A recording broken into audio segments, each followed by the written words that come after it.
शादी की रस्में पूरे जोर शोर से चल रही थी। विवाह मंडप फूलों की खुशबू से महक रहा था। चारों तरफ मेहमानों का शोर, हंसी मजाक और संगीत की आवाज गूंज रही थी। रोशनी इतनी तेज थी कि सब कुछ जगमगा रहा था। लेकिन तभी उस खुशी के माहौल को एक काले साए ने घेर लिया। जियोन जंगकुक वहां पहुंचा। उसकी आंखों में आग थी और उसके चेहरे पर एक ऐसा भयानक गुस्सा जिसे देखकर ही रूह कांप जाए। भीड़ के बीच से उसने सीधे ते को ढूंढा और उसका हाथ जोर से पकड़ लिया। ते हैरान थी। वो समझ नहीं पा रही थी कि अचानक ये क्या हुआ। जंगकुक उसे मंडप के बीच से खींचते हुए बाहर ले जाने लगा। वो इतना कठोर था कि उसके हाथ की पकड़ से ते का कलाई लाल हो गई थी। आसपास खड़े लोग सन्न रह गए। संगीत रुक गया और हर कोई बस एकटक देख रहा था। लेकिन जंगकुक के साथ उसके कुछ ऐसे साथी भी थे कि किसी की हिम्मत नहीं हुई कि आगे बढ़कर उसे रोक सके या ते को बचाने की कोशिश करे। सब जैसे जम गए थे। गाड़ी में बिठाकर जंगकुक उसे सीधे अपने घर ले गया। पूरी यात्रा के दौरान सन्नाटा इतना गहरा था कि सांसें भी शोर कर रही थी। ते का दिल जोर जोर से धड़क रहा था। उसकी आंखों में आंसू थे, लेकिन वो डर के मारे एक शब्द भी नहीं बोल पा रही थी। घर पहुंचते ही जंगकुक ने उसे घर के अंदर धकेला और उसे घसीटते हुए सीधे अपने कमरे की ओर ले गया। कमरे के अंदर पहुंचते ही जंगकुक ने ते को एक जोरदार झटका देते हुए बेड पर फेंक दिया। ते लड़खड़ाते हुए गिरी और दर्द से कराह उठी। जंगकुक उसके सामने खड़ा था। उसकी सांसें तेज थी और उसकी आंखें गुस्से से पूरी तरह लाल हो चुकी थी। वो चिल्लाते हुए बोला, क्यों किया तुमने ऐसा मेरे साथ ते? बताओ मुझे, हमारे 3 साल के उस गहरे रिश्ते का क्या हुआ? मैंने तो तुम्हें कभी कोई कमी नहीं होने दी। हर वो चीज की जो तुम्हें चाहिए, हमेशा तुम्हारी हर छोटी बड़ी बात मानी। आज भी अगर तुम मुझे बुलाती तो मैं पूरी दुनिया से लड़कर तुम्हें ले आता। फिर आज तुमने बिना सोचे समझे किसी और लड़के से शादी करने का फैसला कैसे कर लिया? जंगकुक ने झुककर ते के चेहरे को अपने हाथों से जोर से दबाया और अपनी ठंडी डरावनी आवाज में बोला, तुमने क्या सोचा था कि जियोन जंगकुक तुम्हें अपनी आंखों के सामने किसी और का होने देगा? तुम शायद मुझे नहीं जानती थे। अभी तक तुमने मेरा प्यार देखा है, वो नरमी देखी है जो सिर्फ तुम्हारे लिए थी। लेकिन अब तुम्हें मेरे उस कठोर और बेरहम रूप का सामना करना पड़ेगा जिसे तुमने कभी नहीं देखा। अब तुम्हें मेरे उन कड़वे और बुरे बर्ताव को झेलना ही होगा जिसके लिए तुम खुद जिम्मेदार हो।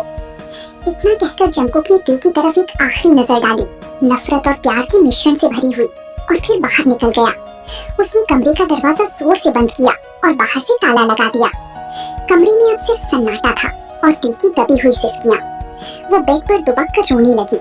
उसे यकीन ही नहीं हो रहा था कि उसकी जिंदगी में ये क्या तूफान आ गया है। उसे ये भी नहीं पता था कि उसका भविष्य अब किस अंधेरे में जाने वाला है। कमरे की उस अंधेरे में, जहाँ सिर्फ बाहर की हल्की रोशनी खिड़की से छनकर आ रही थी, ते सिसक सिसक कर रो रही थी। उसके आंसू थमने का नाम नहीं ले रही थी। उसके दिल में जंगकुक के लिए बहुत प्यार था, लेकिन साथ ही एक गहरा दुख भी। उसे जंगकुक का वो बर्ताव याद आ रहा था, वो गुस्सा, वो नफरत और वो बेरुखी। लेकिन वो जंगकुक को दोष भी नहीं दे सकती थी। जंगकुक उसे अपनी जान से भी ज्यादा प्यार करता था, और इस प्यार के बदले में जब उसे धोखा मिला तो उसका दिल पूरी तरह टूट गया था। पर ती सोच रही थी, क्या जंगकुक ने कभी जानने की कोशिश की कि इस सबके पीछे की असली सच्चाई क्या थी? ते की जिंदगी की कहानी बहुत दुखद थी। उसके माता पिता बहुत पहले ही चल बसे थे और बचपन से ही वो अपने चाचा चाची के संरक्षण में पली बढ़ी थी। जैसे ही ते बड़ी हुई, उनके लालच का पैमाना बढ़ गया। उन्हें पता था कि ते के नाम पर भारी संपत्ति है और अगर उसकी शादी किसी और से हुई तो वो सब हाथ से निकल जाएगा। इसी जायदाद को हड़पने के लिए उन्होंने एक घटिया और क्रूर चाल चली। उन्होंने ते की शादी अपने ही बेटे से तय कर दी। ते को ये रिश्ता बिल्कुल मंजूर नहीं था। उसने विरोध भी किया, रोई, गिड़गिड़ाई और हाथ पैर जोड़े, लेकिन उन लालची लोगों ने उसकी एक नहीं सुनी। चाचा चाची ने उसे घर में ही कैद कर दिया और जबरदस्ती शादी के मंडप में बिठाने की तैयारी कर ली। ते के पास सिर्फ एक ही सहारा था, जंगकुक। उसने बहुत कोशिश की, हजारों जतन किए कि किसी तरह जंगकुक को इस खौफनाक हालत के बारे में बता सके। वो फोन करना चाहती थी, संदेश भेजना चाहती थी, लेकिन उसके चाचा चाची ने उसे हर तरफ से काट दिया था। उसे किसी से मिलने नहीं दिया जाता था। वो अपनी ही दुनिया में घुट रही थी। उसके मन में बस एक ही छोटी सी उम्मीद की किरण बाकी थी कि शायद जंगकुक को कभी न कभी पता चल जाएगा और वो उसे बचाने आ जाएगा। और अंततः वही हुआ। जंगकुक आया। उस दिन जब उसने भीड़ के बीच जंगकुक को देखा तो उसकी खुशी और राहत का ठिकाना नहीं रहा। उसे लगा कि अब सब ठीक हो जाएगा, जंकुक उसे इस नरक से निकाल ले जाएगा। लेकिन टी को ये अंदाजा बिल्कुल नहीं था कि जंकुक तक जो बातें पहुंची थी वो सब गलत थी। जंकुक ने उसे बचाया तो सही, लेकिन एक ऐसी कड़वाहट और शक के साथ जो टी के दिल को और भी गहरा जख्म दे गई। टी अब उस कमरे में अकेले बैठकर बस यही सोच रही थी, काश जंकुक सिर्फ एक बार ठंडे दिमाग से मेरी बात सुन लेता। काश उसे पता होता कि मैं उसे कितना प्यार करती हूँ और मैंने इस शादी को रोकने के लिए कितनी जद्दोजहद की थी। मैं तो बस उसकी बाहों में सुरक्षित रहना चाहती थी। मुझे नहीं पता कि ये गलतफहमी कब और कैसे दूर होगी, लेकिन मुझे यकीन है कि मेरा जंकुक एक दिन सच जरूर जानेगा। उसके दिल में अभी भी थोड़ी उम्मीद बाकी थी और शायद वही उम्मीद उसे इस घुटन भरे कमरे में जिंदा रहने की ताकत दे रही थी। वो जानती थी कि रास्ता कठिन है, लेकिन वो हार मानने वालों में से नहीं थी। रात के 2 बज रहे थे। घर में सन्नाटा पसरा था। केवल दीवार घड़ी की टिक टिक सुनाई दे रही थी। जंकुक लिविंग रूम की कुर्सी पर पत्थर की तरह बैठा था। उसके माता पिता अक्सर विदेश में ही रहते थे और जंकुक बचपन से ही नौकरों के बीच अकेला बड़ा हुआ था। वो कभी अकेलापन महसूस नहीं करता था, लेकिन आज का अकेलापन उसे काट रहा था। वो बार बार बंद कमरे के दरवाजे की तरफ देख रहा था जहाँ टी बंद थी। उसके मन में द्वंद्व चल रहा था। एक तरफ उसका अहंकार और वो चोट थी जो उसे टी की धोखे ने दी थी, और दूसरी तरफ उसका वो बेपनाह प्यार जो कम होने का नाम ही नहीं ले रहा था। उसने सोचा, आखिर क्यों मैं उसकी चिंता कर रहा हूँ? उसने मुझे धोखा देने की कोशिश की। उसने मुझे छोड़कर किसी और के पास जाने की सोची। लेकिन क्या मैं उसे भूखा देख सकता हूँ? क्या मैं उसे तड़पता हुआ देख सकता हूँ? नहीं, ये मेरे बस की बात नहीं है। जंकुक को पता था कि टी ने सुबह से कुछ नहीं खाया है। उसका दिल उसे बार बार धिक्कार रहा था। आखिर वो कैसे देख सकता था कि उसकी जान तकलीफ में है? उसने खुद को समझाया, ये प्यार नहीं है, ये सिर्फ मेरी जिम्मेदारी है कि मैं उसे जिंदा रखूं। मेरी नाराजगी अभी खत्म नहीं हुई है। वो कमरे में पहुंचा। अंदर का नजारा देखकर उसका दिल एक पल के लिए दहल गया। टी बेड पर बेसुध सी पड़ी थी। उसकी आंखों में आंसू सूखे हुए थे। जब जंकुक ने खाना सामने रखा तो टी ने अपनी कमजोर नजरें ऊपर उठाई। जंकुक का दिल टी की उस हालत को देखकर पिघलने लगा, लेकिन उसने तुरंत अपना चेहरा सख्त कर लिया। उसने गुस्से से कहा, खाना खा लो। टी ने बहुत कोशिश की, लेकिन 3 दिनों से भूखी होने के कारण उसके गले से निवाला नीचे नहीं उतर रहा था। जंकुक उसे देख रहा था। उसकी आंखों में गुस्सा था, लेकिन अंदर कहीं फिक्र का सैलाब उमड़ रहा था। उसने चिल्लाकर कहा, तुम्हें खाना ही होगा। क्या तुम यहाँ मरना चाहती हो? मैंने तुम्हें यहाँ किसी और का होने के लिए नहीं रखा है, बल्कि मुझे सजा देने के लिए रखा है। तुम्हें मेरे किए गए अत्याचार सहने होंगे और उसके लिए तुम्हें जिंदा और होश में रहना होगा। जंकुक की जबान पर नफरत के शब्द थे, लेकिन उसके हाथ कांप रहे थे। उसने जबरदस्ती टी को खाना खिलाने की कोशिश की। टी ने बहुत कम खाया। उसके गले से खाना नहीं उतर रहा था। जंकुक को महसूस हुआ कि टी अंदर से पूरी तरह टूट चुकी है। वो कमरे से बाहर निकल गया, लेकिन बाहर आकर उसका मन भारी हो गया। उसे लगा कि उसने जो चाहा था, टी को सजा देना, वो तो मिल रही है, लेकिन उस सजा में वो खुद भी रोज मर रहा है। टी अब भी उस कमरे में अकेली थी। उसे समझ नहीं आ रहा था कि जंकुक का ये कैसा रूप है, जो नफरत भी कर रहा था और फिक्र भी।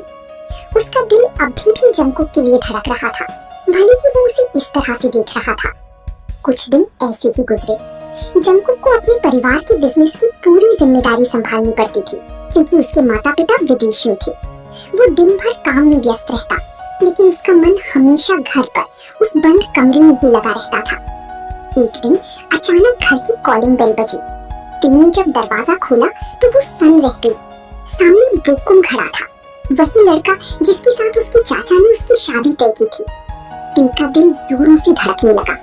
उसे डर था कि अगर जंकुक ने उन्हें साथ देख लिया तो न जाने क्या अनर्थ हो जाएगा। उसने घबराते हुए पूछा, तुम यहाँ क्यों आई हो?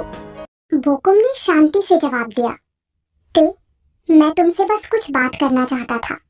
मैं जानता हूँ कि तुम्हारे साथ जो हुआ वो बहुत गलत था, उस शादी के लिए मैं भी कभी राजी नहीं था। मुझे तो पिताजी ने जबरदस्ती मंडप में बैठाया था। मैं सिर्फ तुम्हें ये बताने आया हूँ कि मैं परसों देश छोड़कर बाहर जा रहा हूँ। मैं चाहता हूँ कि तुम अपनी संपत्ति किसी को मत देना, वो सिर्फ तुम्हारी है। ते ये सुनकर हैरान थी, लेकिन उसे तसल्ली भी हुई कि बोकुम का इरादा बुरा नहीं था। मगर उसे ये नहीं पता था कि घर में लगे सीसीटीवी कैमरे के जरिए जंकुक ये सब देख रहा था। जंकुक ने सिर्फ उन दोनों को साथ देखा। उसे ये नहीं पता था कि बोकुम विदा लेने आया है।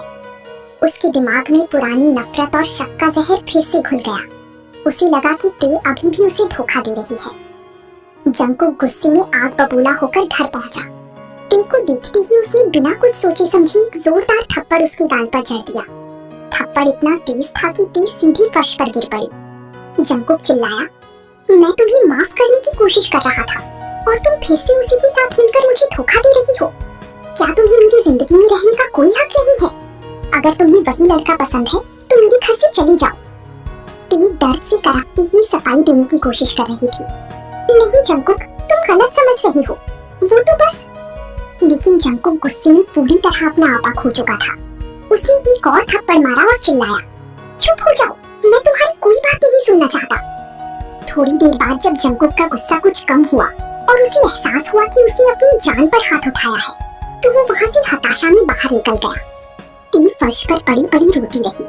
उसकी गाल में जलन थी, लेकिन उससे कहीं ज्यादा उसका दिल टूट चुका था। उसे लगा कि शायद अब जंकुक के साथ उसके रिश्ते को सुधारने का कोई मौका नहीं बचा है।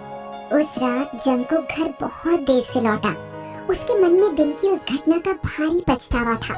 वो गुस्से में था, लेकिन कहीं ना कहीं उसे एहसास हो रहा था कि उसने ते पर हाथ उठाकर बहुत बड़ी गलती की है। वो मन ही मन सोच रहा था कि जाकर ते से माफी मांगेगा और सब कुछ ठीक करने की कोशिश करेगा। जब वो ते के कमरे के दरवाजे के पास पहुंचा, तो उसने देखा कि दरवाजा अंदर से लॉक था। अचानक उसकी नजर जमीन पर पड़ी एक कागज की चिट्ठी पर गई। उसने कांपते हुए हाथों से उस कागज को उठाया। जैसे जैसे वो पढ़ता गया, उसके चेहरे का रंग उड़ता गया। पत्र में लिखा था, जंकुक, तुमने कभी मेरी बात सुनने की कोशिश ही नहीं की। मैं बेगुनाह हूँ, मैंने तुमसे कभी झूठ नहीं बोला। बोकुम भाई सिर्फ मुझसे विदा लेने आए थे, वे मेरी संपत्ति नहीं हड़पना चाहते थे। मैंने बहुत बार तुमसे सच कहना चाहा, लेकिन तुमने मेरी एक न सुनी। जंकुक, आज मैं तुम्हें एक ऐसी बात बताना चाहती थी जो शायद हमारे बीच सब कुछ बदल देती। मैं माँ बनने वाली हूँ, हमारे बच्चे की। लेकिन मैं नहीं चाहती कि हमारा बच्चा इस नफरत और जहर भरे माहौल में बड़ा हो, और ना ही मैं चाहती हूँ कि मेरी वजह से तुम्हारी जिंदगी नरक बन जाए। इसलिए मैं हमेशा के लिए जा रही हूँ। अपना ख्याल रखना। पत्र पढ़ते ही जंकुक के पैरों तले जमीन खिसक गई। उसकी आंखों के सामने अंधेरा छा गया। जिस धोखे की शक्ल में उसने ते को इतनी सजा दी, वो सिर्फ एक गलतफहमी थी। उसका पूरा वजूद कांप उठा। वो पागलों की तरह दरवाजे को पीटने लगा और चिल्लाने लगा, ते, दरवाजा खोलो, मेरी बात सुनो, मैं तुमसे माफी मांगना चाहता हूँ, ऐसा मत करो, प्लीज दरवाजा खोलो। अंदर से कोई आवाज नहीं आई। अंदर का नजारा देखकर जंकुक की चीख निकल गई। ते जमीन पर बेसुध पड़ी थी। उसकी कलाई से खून की धार बह रही थी, जिसने पूरे फर्श को लाल कर दिया था। वो नजारा देखकर जंकुक के होश उड़ गए। उसने तुरंत ते को अपनी बाहों में उठाया और उसे अस्पताल ले जाने के लिए भागा। उसके दिल की धड़कनें रुकी हुई थी। उसे बस अपनी जान को बचाना था। उसने खुद को कभी माफ नहीं किया होता अगर ते को कुछ हो जाता। अस्पताल के आईसीयू के बाहर जंकुक का बुरा हाल था। वो फर्श पर बैठा अपने बालों को नोच रहा था और जोर जोर से रो रहा था। उसके दिमाग में सिर्फ एक ही ख्याल था, अगर ते को कुछ हो गया तो वो खुद को कभी माफ नहीं कर पाएगा। उसने अपने हाथ जोड़ लिए और भगवान से गिड़गिड़ाने लगा, हे भगवान, बस उसे ठीक कर दो। मुझसे बहुत बड़ी गलती हो गई। मैं एक इंसान नहीं, एक राक्षस बन गया था। प्लीज उसे मेरे पास वापस भेज दो। कुछ घंटों बाद डॉक्टर बाहर आए। जंकुक बदहवास होकर उठा। डॉक्टर, वो कैसी है? डॉक्टर ने राहत भरी सांस लेते हुए कहा, वो खतरे से बाहर है। हमने समय पर इलाज शुरू कर दिया था, बस कुछ देर में उन्हें होश आ जाएगा। ये सुनते ही जंकुक की जान में जान आई, लेकिन उसका दिल अभी भी अपराध बोध से भारी था। ते की आंखों से आंसू छलक आए, लेकिन उसने जंकुक का हाथ अपने सिर पर रखा। उसने बहुत ही कमजोर आवाज में कहा, मुझे पता था जंकुक कि तुम एक दिन जरूर समझोगे। मैं तुमसे कभी नफरत नहीं कर सकी, क्योंकि मैं जानती थी कि तुम्हारे दिल के किसी कोने में मेरा प्यार अभी भी जिंदा है। जंगकुक ने ते को अपने सीने से लगा लिया। उस पल में उनका सारा दर्द, सारा गुस्सा और सारी नफरत धुल गई। वक्त ने घावों को भर दिया। अस्पताल से लौटने के बाद जंगकुक पूरी तरह बदल चुका था। उसने अपनी हर उस पुरानी आदत को छोड़ दिया जो ते को दुख पहुंचाती थी। अब उसके घर में नफरत का नामो निशान नहीं था, वहाँ सिर्फ प्यार और देखभाल थी। जंगकुक ने ते का इतना ख्याल रखा जैसे वो कोई नाजुक फूल हो। उसने ते के लिए दिन रात एक कर दिए। वे दोनों अब हर वो चीज साथ में करते जो वे पहले के प्यार भरे दिनों में किया करते थे। जंगकुक अक्सर ते के माथे पर हाथ फेरते हुए कहता, मैंने जो भी बुरा बर्ताव किया वे मेरी अज्ञानता थी। अब मैं अपनी बाकी पूरी जिंदगी तुम्हें सिर्फ खुशियां देने में बिताऊंगा। कुछ महीनों बाद उनके घर में एक छोटी सी किलकारी गूंजी। ते ने एक स्वस्थ बच्चे को जन्म दिया। उस बच्चे को अपनी बाहों में लेकर जंगकुक की आंखों में आंसू आ गए। उसने ते की तरफ देखते हुए कहा, देखो ते, हमारा प्यार एक नई जिंदगी के रूप में हमारे सामने है। ये हमारा नन्हा राजकुमार हमारी सबसे बड़ी जीत है। ते मुस्कुराई। उसका चेहरा पहले से भी ज्यादा चमक रहा था। उन्होंने अपनी अतीत की उन कड़वी यादों को पीछे छोड़ दिया था, लेकिन उन यादों ने उन्हें ये सिखा दिया था कि भरोसे और बातचीत के बिना कोई भी रिश्ता टिक नहीं सकता। उन्होंने कसम खाई कि वे अपने बच्चे को दुनिया की हर खुशी देंगे और एक दूसरे का हाथ कभी नहीं छोड़ेंगे। जंगकुक और ते की कहानी एक सबक बन गई कि गुस्सा और शक प्यार का दुश्मन है, और अगर प्यार सच्चा हो तो हर तूफान थम जाता है और एक नई खूबसूरत सुबह का आगाज होता है।